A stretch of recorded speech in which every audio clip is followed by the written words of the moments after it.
We are definitely recording, so let's kick it off.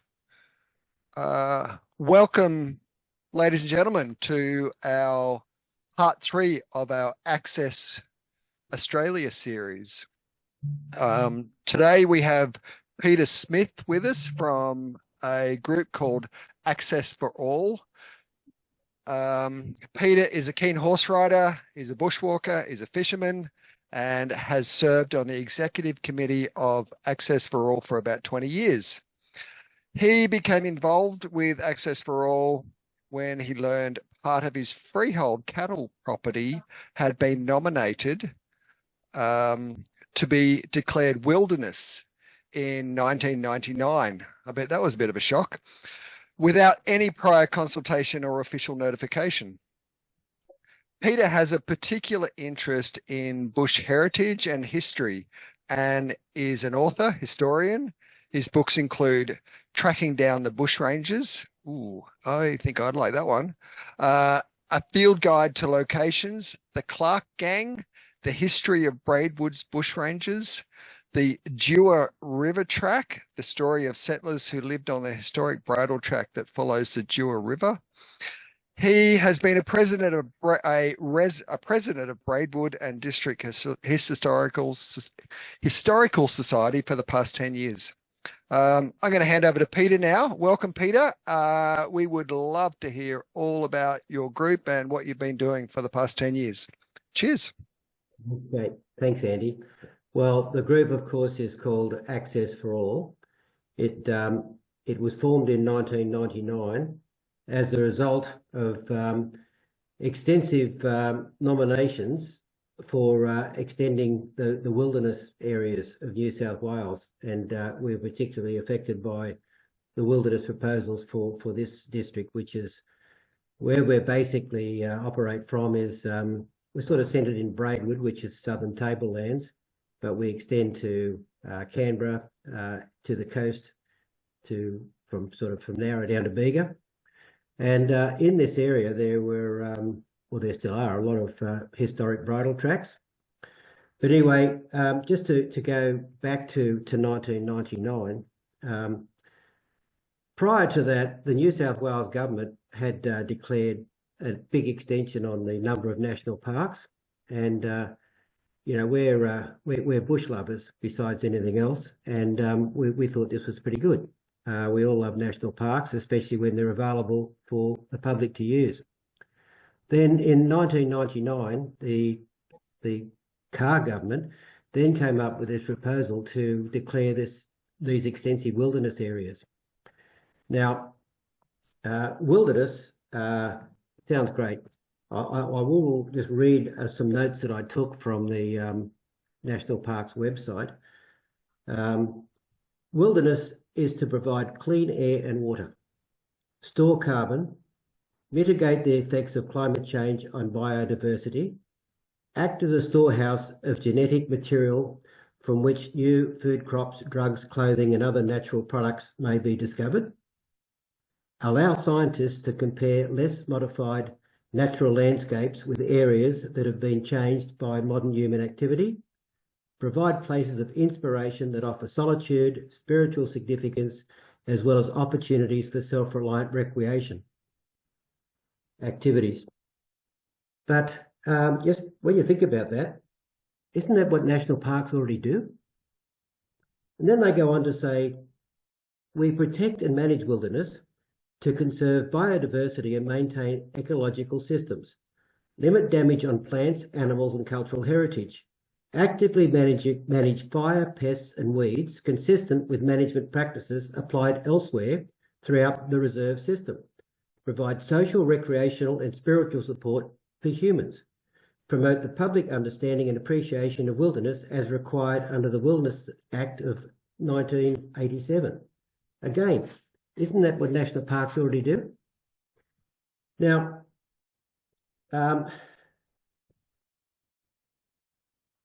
I just want to show a photo. I'm just going to have to just see if I can show you a photo here. Wait a second.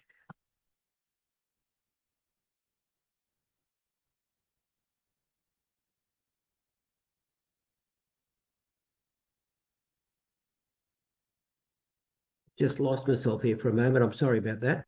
That's all right. Just got to get back. Can you still hear me? We can still hear you, Peter. Yeah. Those descriptions about national parks and wilderness are just, two things that run together, and framing the conversion of a national park to wilderness area, it doesn't seem to make much sense, because they're doing the same thing, aren't they? Well, that's the point. And look, if Mark, if you can just pull up photo number 1 while I get myself sorted out, because I can talk about it, even though Sure. I'm not managing the technology here very well. It's a map. It's a forestry map.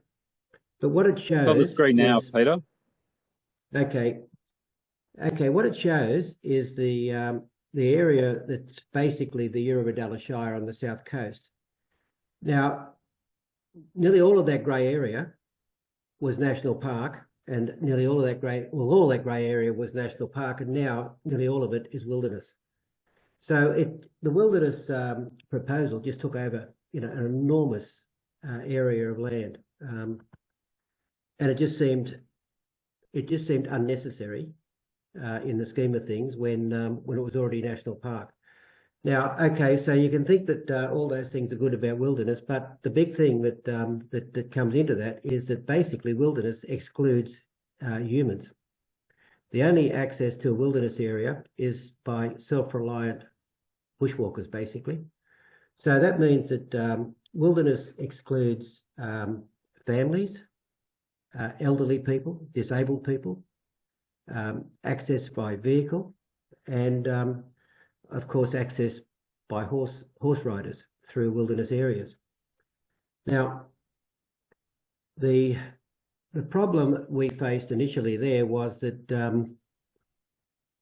the local national parks had no awareness of the bridle tracks that existed right through that area.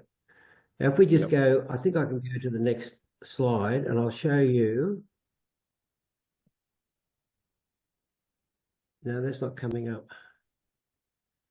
Mark, can you go to the next slide? We can see that slide now, Peter. That's the one with the orange track marks. Okay, all right, okay, right. Okay, so that actually shows the network of bridle tracks in this area.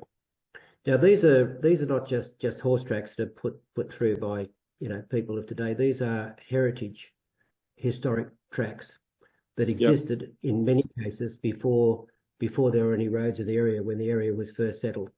And they were the link by the early settlers from getting from one place to another.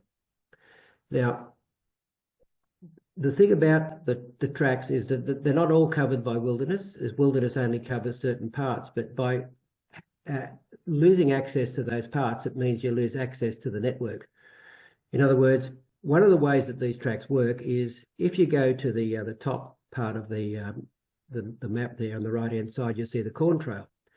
Now, you can ride down the Corn Trail to the Shoebridge track. Very good. You go across to the Shoebridge track, and then you can go to the end of the Shoebridge track, and basically you can ride down the road and get onto the Dewey River track, which goes up through Wooler, which is my place, and up through Alpine, and there's a number of tracks that go off there. And if you get right up to you get right up to Bendethra, you could go on the Zigzag track. That'll take you back up onto the Tablelands, and then you can go down the Double to D Tarlington track, and basically you can ride to either Nerragunda or to Cobargo. Now, that's a network that is a wonderful asset to any community, and it's historic in the sense that there's history on each of those tracks. Now, I'll start by just giving a bit of a background on the Shoebridge track.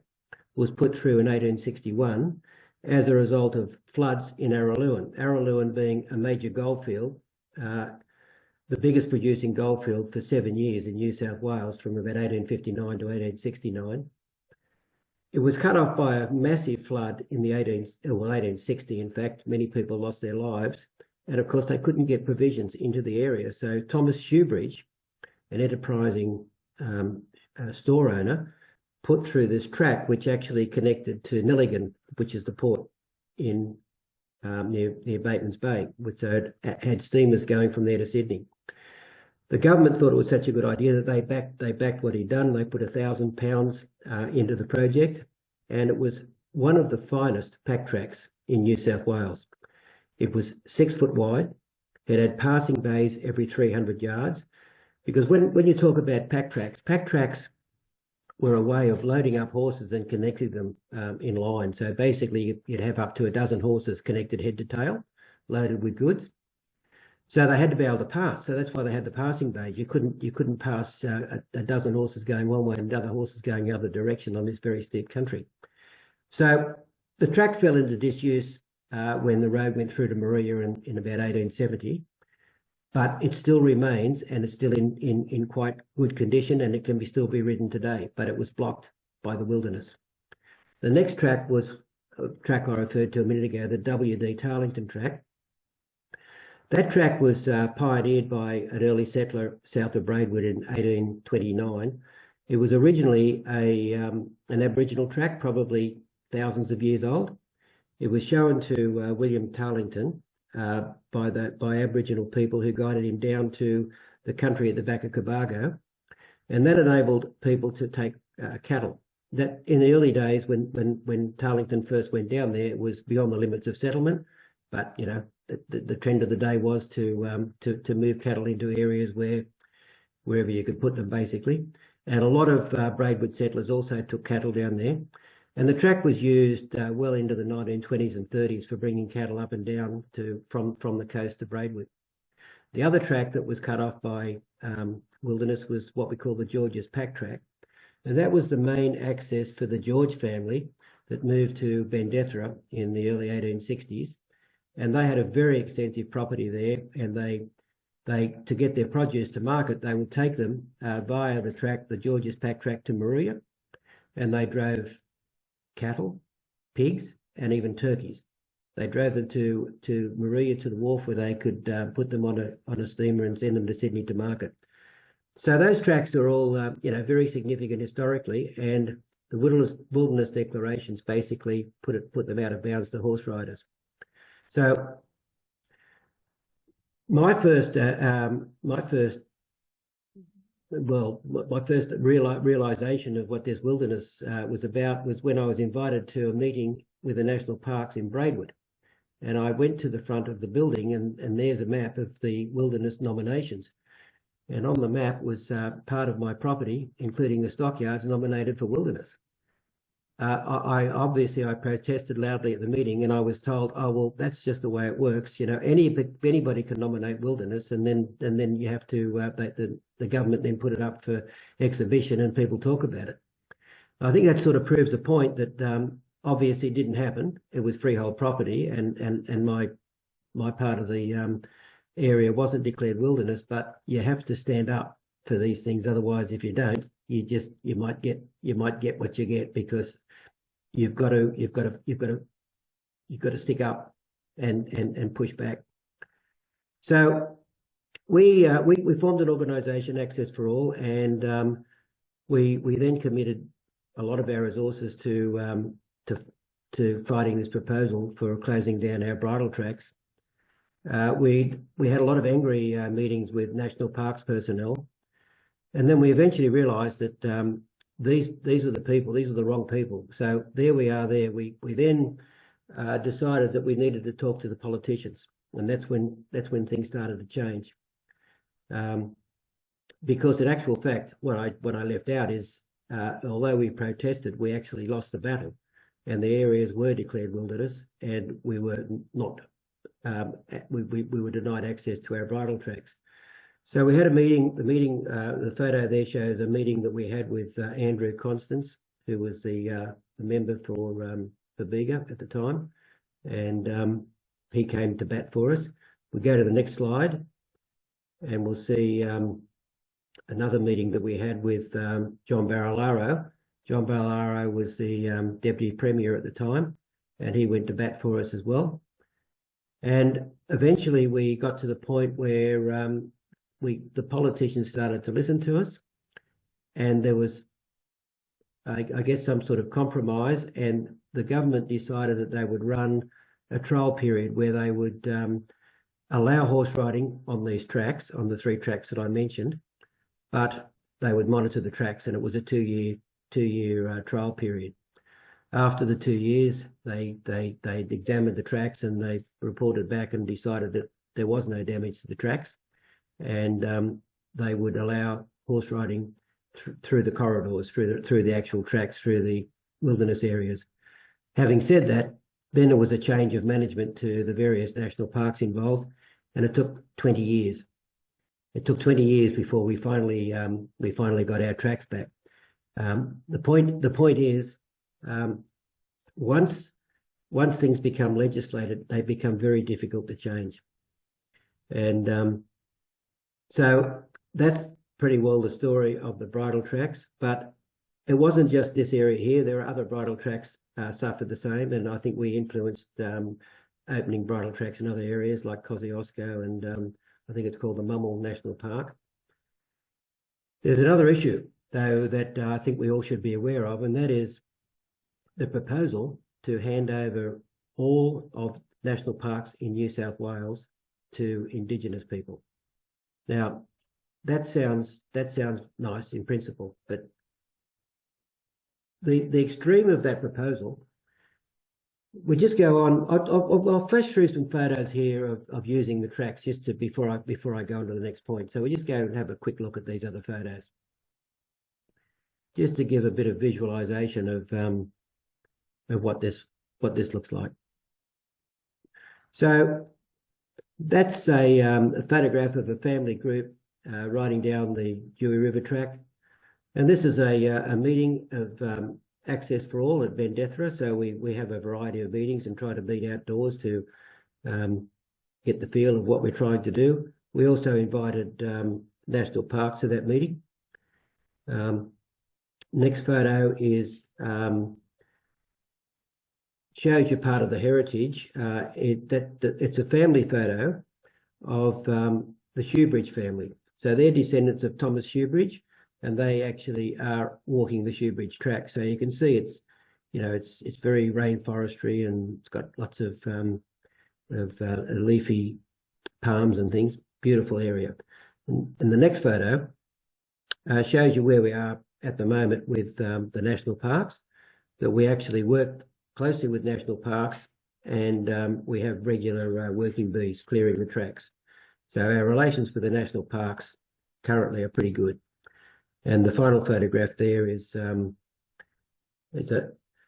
chairman, Gary Gowan, cutting, which happens on these tracks. We get major damage to the tracks and cutting a big log off the track. We just might go to the last colour photo there, which is a map, another map. We go down. Can we go down? There's Gary cutting the tree. Go down to the next one. The next one is a map, and it's a ride that members of Access for All did. It was organised by the O'Brien family, a family of great horsemen in the area here, and they rode from their home, which is at the very top of the screen, to Bemboka on a 10-day trip. And it just shows you, how good it is to have access to those tracks and how that network works. Now, if we go to the next slide, we see this is a proposal by the New South Wales government that many people don't know about. Politicians don't even know about it, but it's there. And it's the development of a new Aboriginal joint management model for New South Wales national parks. Now, the alarming thing about that is statements that are in that document.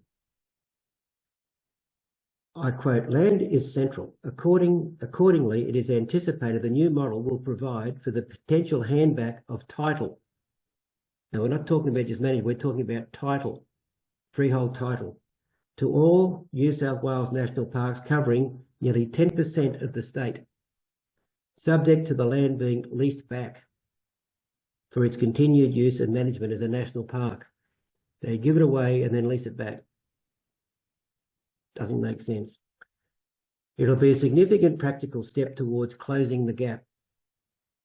In developing a model that provides for the title to be held by Aboriginal people, the new model will seek alignment with native title processes and outcomes. Now, Access for All have responded to this, and if you give me a little time, I'll go through and talk about what our response was. The New South Wales Government, under the Department of Environment, currently manage national parks on behalf of all New South Wales citizens, including Indigenous. Their first responsibility must be to provide best practice to manage the national parks. Under the National Parks and Wildlife Act, there are responsibilities on National Parks and Wildlife Service to manage Aboriginal sites appropriately, but New South Wales national parks should not be used by government to placate the guilt of colonial settlement. The aim of the proposal is to develop, quote, is to develop a model that will deliver a range of significant social and economic benefits for Aboriginal people. Finish the quote. While most Australians would support such assistance, it is not right to gift exclusive title to one group of Australians and then rent it back. The New South Wales Government should ensure the best qualified people with the most relevant skills are employed to manage and operate the parks for the preservation of natural and cultural heritage. In many cases, this would be Aboriginal people. Employing Aboriginal people would be favourably viewed and accepted by most citizens. Training and professional education opportunities could be offered. But the land does not need to be gifted for ongoing, quote, implementing fire management, implementing feral animal control, threatened species and protection, and other on-ground land management. You don't have to hand it over to do that. The model's consultation process intends to undermine an established existing system without adequate planning or consultation and will cause dissidence from other stakeholders. The document is presented as beyond discussion, a fait accompli, with only the implementation to be discussed that the transfer of title of some sort of Aboriginal communities is required. The model does not identify transparency or accountability. Stage 1 and Stage 2 should be inclusive of all stakeholders who use and value our national parks, not only the custodians network and Aboriginal communities. The consultation, Stage 3, is too late, as it refers to refining a proposed model and releasing it for public comment. According to the document, currently 2.2% of National Park estate is held under Aboriginal people. New South Wales Government should undertake performance audits to provide insight as to agreed performances, outcomes and impact on stakeholders. The document acknowledges a range of complex issues, including the appropriate mechanism for identifying Aboriginal owners for each national park. But how does that work? That is that has already passed Stage 1. It's going into Stage 2 at the moment. It appears to have faltered somewhat, but I think it is something that we all need to be very aware of, because there would be consequences. I mean, we all want to see closing the gap and we all want to see Aboriginal people looked after, but at what cost to access for everybody? You know, I fear that if this goes ahead, there'll be many, many more sacred sites and much more denial of access to all sorts of things. So that's my story. That's great. Thanks so much for that, Peter. Really fascinating to learn about that history of the bridle trails around that area. I've done quite a bit of work for Transport New South Wales on roads like the Kings Highway and the Snowy Mountains Highway, and that walk, the trail you showed from O'Brien's down to Bimboka, that must have been, how many days did it take them to do that? They did 10 days. They took in total. 10 days. Yeah. And the fact that there's so much cultural history out there that not many people know about, and even, you know, I know, say for Mount Warning, the track itself, the dry stone walls at the summit, for instance, there were attempts early on to register them as important European heritage, and that was actually blocked by the Wollongong Consultative Group because they were worried about if they had have registered that history, that it would have blocked attempts to close the track down. So that, these, as you said, these places are there for everyone, and the idea that we're going to lock them up for particular groups to placate our collective guilt about colonial history is just fundamentally wrong.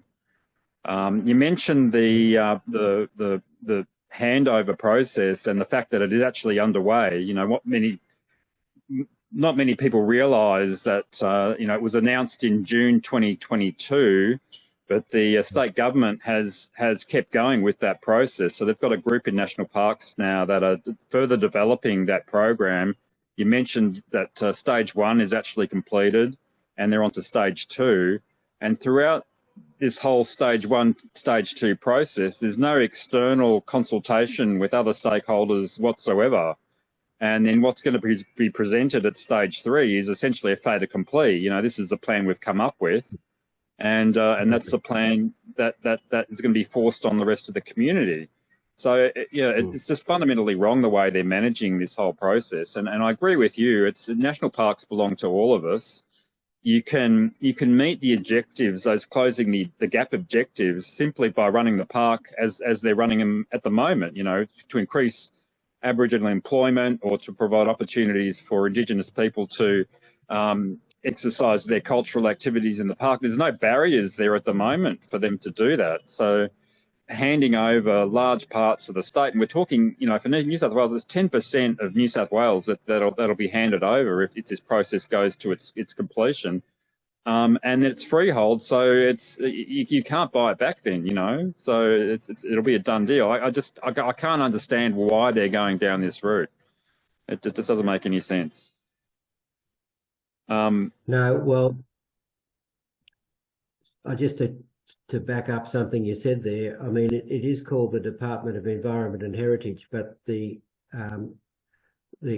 European heritage is very much takes second place, and you've got a place like Bendethra, which is up the head of the Dewey River here, and the national parks took it over, but they're letting it grow back. They're not. It was all beautiful farming area, had an irrigation system put right through it.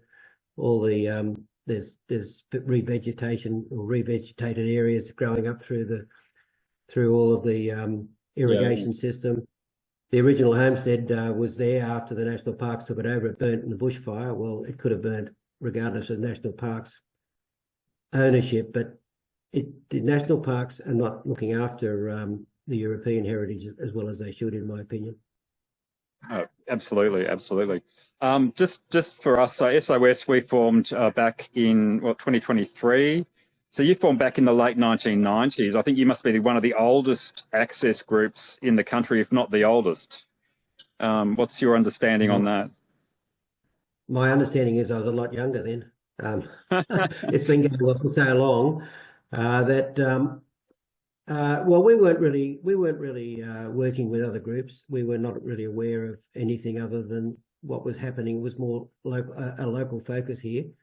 But we are looking further afield now, particularly with this new proposal to broaden our outlook. But no, I wasn't really aware of who else was doing what at that point in time. Yeah. So we're at the stage now where this has become really a national issue. We've got problems in Victoria with the rock climbing community, the four-wheel driving and camping community in Victoria being affected by proposed large-scale conversion of state forests to national parks, which is going to severely limit access. For, as you said, this is about families going in the bush and experiencing, the joy of going camping together and sharing those wonderful, events that just help shape people's character as well as just form those wonderful memories. And the fact that we've got a government pretty much in every state in the country and also federally at the moment that really doesn't acknowledge that fact, and I see it sort of as an attack on our Australian heritage. What's happening, and we need to fight back against it. And it's so good to hear from you that you managed to get those tracks reopened, and it wasn't an easy task either. To fight against the legislation in the way you did, and to persevere as long as you have. is such a credit to Access for All, and I congratulate you and your organisation for persisting with it for so long. So yeah, well done. Andy, have you got any questions? Peter, was your working with national parks, did that have a great deal of great, did that help with the outcome a lot? Did you had a lot to do with national parks? You had politicians on your side. Where do you think most of the benefit came from to get the good outcome that you had? Well, we started with the national parks, and there were very angry meetings. And the national parks were defending the legislation because that was their job to do that. And we were angry because we didn't. Who else do you talk to? We didn't know how else to do it. But I think in time, before the politicians really got involved, national parks could see what we were talking about. They became aware of the bridle tracks. We published a little book which I compiled called the Dewey River Track, which was going to be part of a series. And then the national parks decided that they would do a book, and they got a grant, and they did a terrific book, and we worked with them. And I think we had a really good understanding with the people on the ground, but they were still bound by the legislation.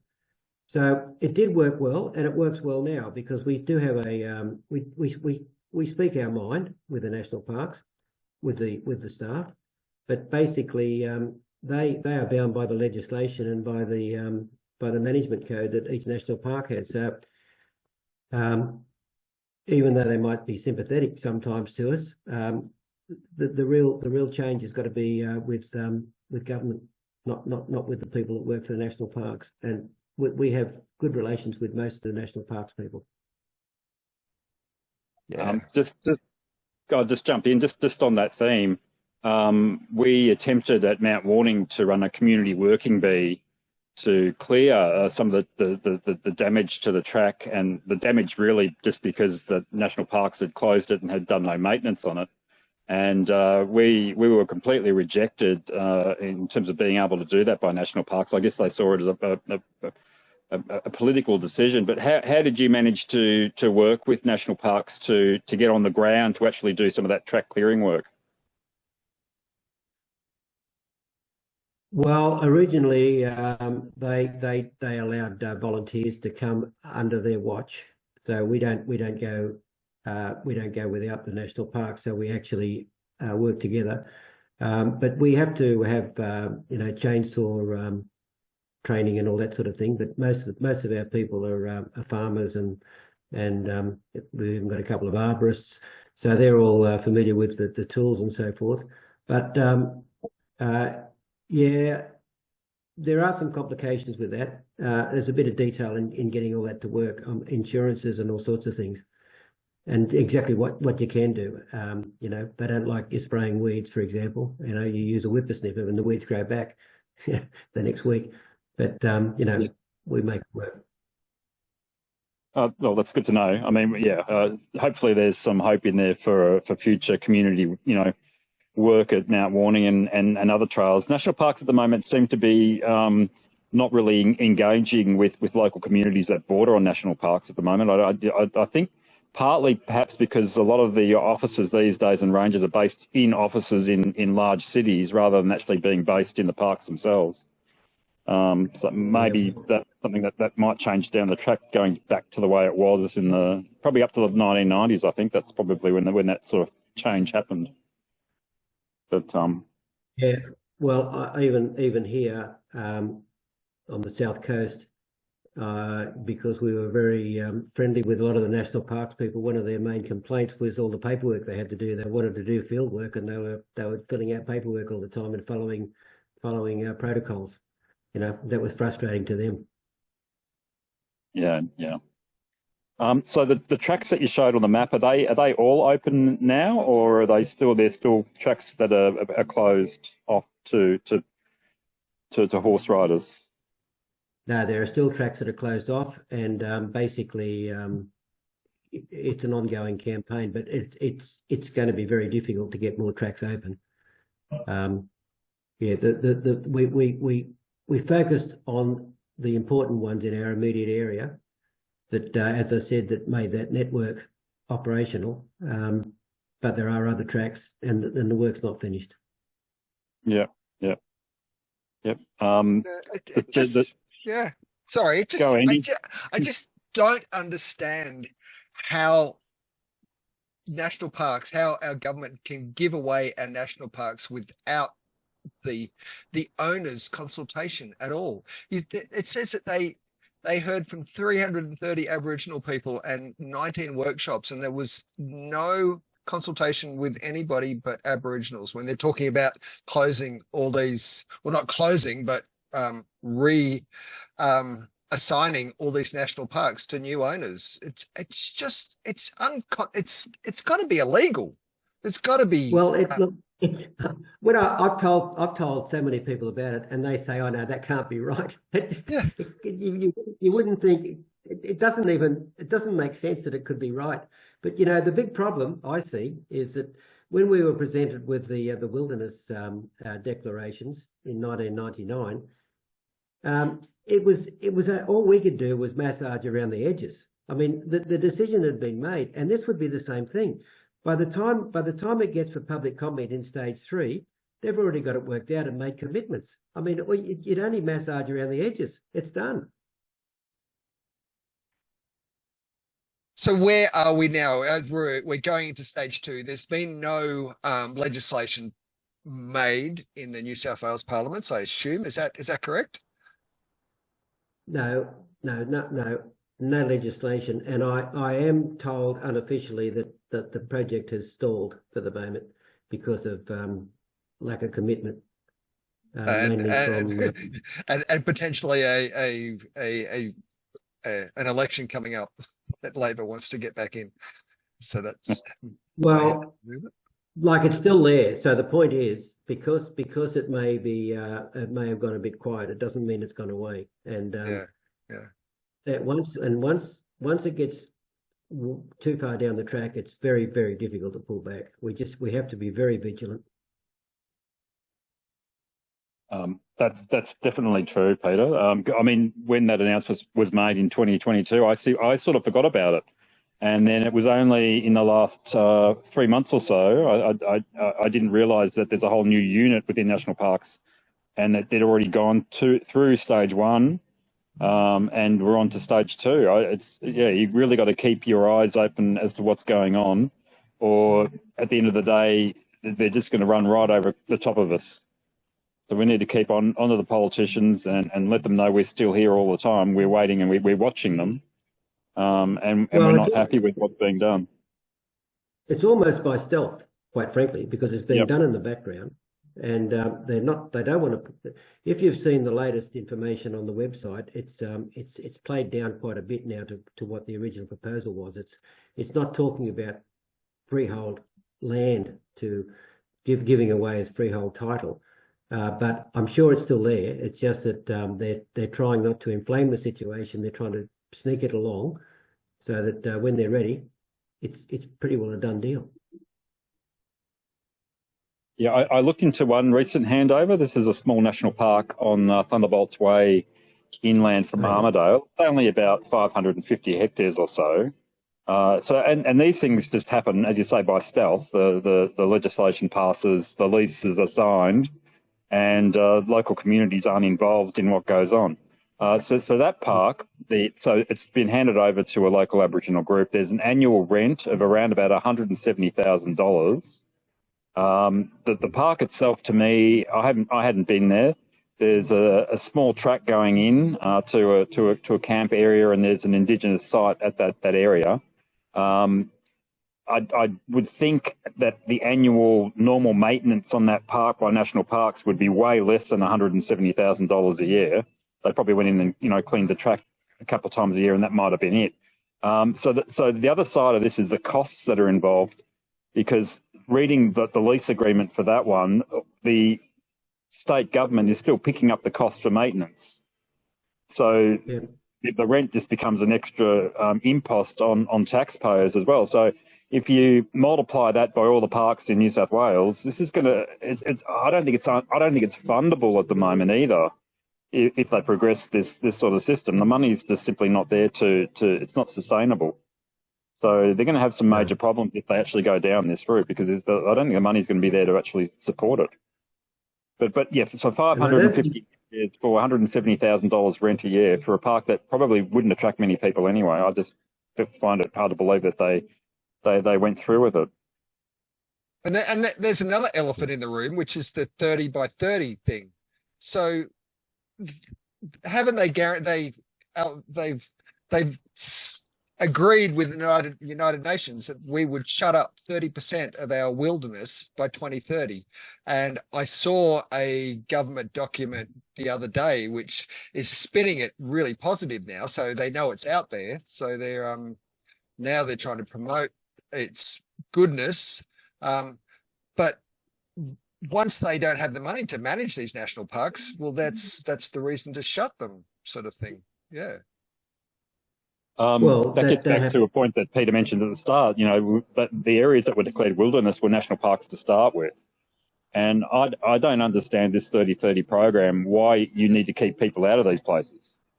Because, you know, we are part of nature too, and we've got a right to enjoy and explore those areas, you know. So the idea of banning people from these areas is just ridiculous and doesn't make sense. No. So, well, you know, one of the things with the wilderness areas is that, you know, to let it go back, or whatever it is, let nature take its course.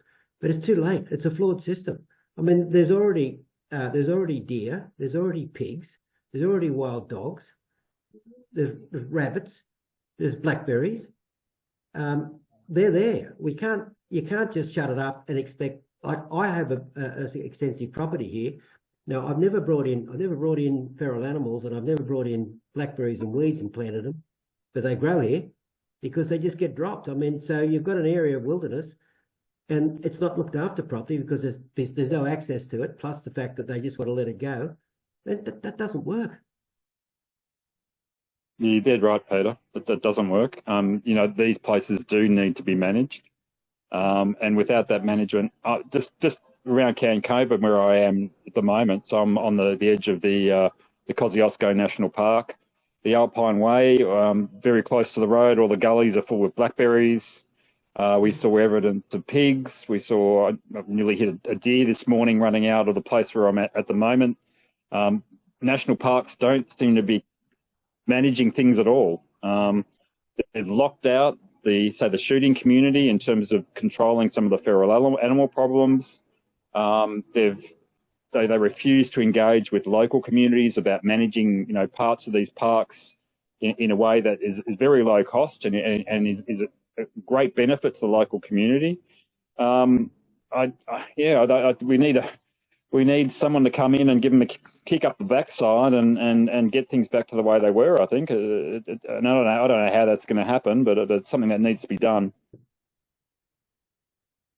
All right. Any other questions? We've got a few people on the link, Tessa, or if not, Andy. I just want to mention when we were speaking before about collaborating.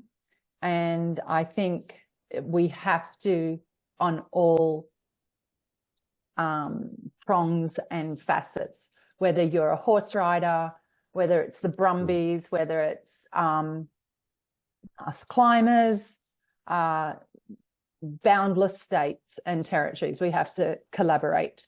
And when you start stumbling across and finding people like Peter and then like Carly and then you've got Blair and Tony. I just feel, and Alex from Back to the Bush, we have such a fountain of passion and reasonable reasons for us to all have access, and responsible and respectful access. So after also coming across the Shared Not Shut, which has been a beautiful website to look at, still I want to scrutinize it a little bit more, but I just feel very positive that the silent majority are starting to rise up. And I think this collaboration is really needed for us to go forward. Yes, and we need to keep encouraging that collaboration, and that's a big part of the battle, isn't it? To try and get people's groups and horizons to broaden and to bring everybody together. I don't know whether we need to try and organize some sort of conference event somewhere down the track to bring everybody to probably Sydney. That's the you know the middle ground. Yeah, it's going to take money. But yeah, I think, yeah, we need to start talking to more people and see what we can finance and put together. Yeah. I think we shouldn't dismiss the conference idea, how it looks like, what it feels like, sounds like, whether there is some kind of some form of maybe video conferencing, in person, combination of thereof. I think that's really important. I'd propose Canberra, and I reckon Peter and his crew could ride their horses through up the main street to Parliament House as part of that. What do you reckon, Peter? Well, there's some nice grass just outside Parliament House there. The horses are looking to feed on that, I think. Yeah. And anything the horses leave behind, we can present to the politicians, hey? Oh, we can leave plenty of that. But they make their own. Yes. Absolutely. 100%. All right. All right. Well, let's wrap this up. Thank you very, very much for joining us, Peter. We hope that, we'll get this out there on YouTube and lots of people will view it. There's some fantastic information, and I really, really appreciate you coming on board. Thank you, Peter. Thank you. Yeah, thanks, Peter. Very good. Okay. All right. And thanks, Cheers. Andy, for running the show. Yeah, thanks, Andy. I try. All right. Cheers, guys. I'm going to Okay, end thanks it. all. Bye-bye. Yeah, thanks, Peter. Bye.